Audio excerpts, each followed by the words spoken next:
របស់ដែលធ្វើចេញមកឃើញស្អាតមិនបានន័យថាសុទ្ធតែពិបាកធ្វើទេដោយសូមមកថតឲ្យខ្ញុំកាន់នឹងដៃនេះអញ្ចឹងគឺខ្ញុំធ្វើចេញមកពីលាវអាវដែលជារបស់សាមញ្ញទេអ្នកទាំងអស់គ្នាប៉ុន្តែរឿងដែលពិបាកមកពិបាកនឹងការរកលាវនេះវិញព្រោះថាតម្រាំតបានលាវគ្រប់ខ្ញុំសំលាវតាំងពីណាពីណីមក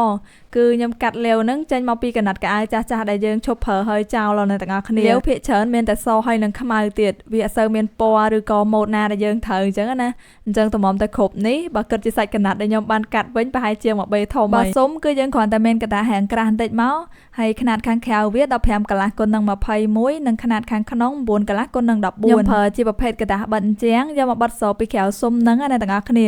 ហើយកระดาษបិទអញ្ចឹងផងនេះយើងបត់តែកន្លែងតតឹងមួយផ្នែកនឹងសិនមកបានហើយក្រៅពីហ្នឹងយើងទុកវាអញ្ចឹងសិនទៅយើងមកកាត់ប្រឡោះខាងក្នុងនេះយើងកាត់វាសល់ទំហំរាងតូចមកយើងអាចបត់វាចូលក្នុងអញ្ចឹងមកបន្ទាប់មកខ្ញុំប្រើกระดาษដដែលមិញហ្នឹងប៉ុន្តែកាត់វារាងតូចយកមកបិទនៅ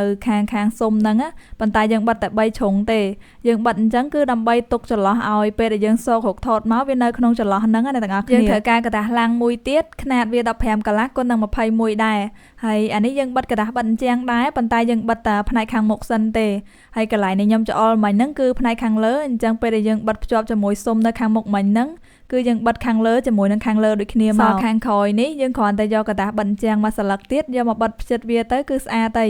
ហើយដោយសារតែខ្ញុំប្រើกระดาษបិទជាងពណ៌សដល់ពេលអញ្ចឹងខ្ញុំត្រូវការលាបថ្នាំពណ៌បន្ថែមទៀតផងនេះបើអ្នកទាំងអស់គ្នាប្រើกระดาษរាមពណ៌ក៏បានដែរតែខ្ញុំខ្លាចត្រូវទឹកទៅខូចដល់ពេលអញ្ចឹងខ្ញុំប្រើជាกระดาษបិទជាងហើយសុខចិត្តលាបថ្នាំពណ៌វិញសុំនេះខ្ញុំលាបពណ៌បែបភ្លឺព្រោះថាលាវដែលខ្ញុំយកមកប្រើហ្នឹងក៏ពណ៌បែបស្រាលដែរអញ្ចឹងបន្ទាប់ពីធ្វើសុំស្អាតហើយយើងចូលមកដល់ការបិទលាវវិញលាវខ្ញុំមករើសចម្រុះទាំងម៉ូតចម្រុះទាំងពណ៌ដាក់ចូលគ្នាមកទាំងអស់អញ្ចឹងហ្មងហើយបើពេលបិទវិញយើងបាច់គិតច្រើនទេដាក់ពណ៌ណាកន្លែងណាអីកន្លែងណីហ្នឹងដាក់ទៅប៉ុន្តែគ្រាន់ថាពេលដែលបិទហ្នឹងយើងបិទឲ្យមានលាយធំតូចចម្រុះពណ៌ចូលគ្នាឲ្យពេញទៅនឹងលាវដែលខ្ញុំបិទនេះមានលាវខ្លះគេធ្វើមកពីត្រឡោកដូងយើង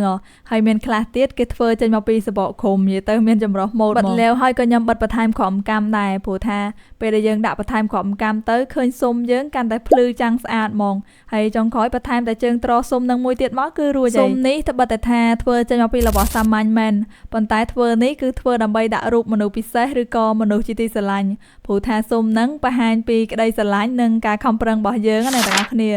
អញ្ចឹងសម្រាប់ខ្ញុំថ្ងៃនេះខ្ញុំមានតែប៉ុណ្្នឹងទេអរគុណច្រើនណាស់បាយបាយ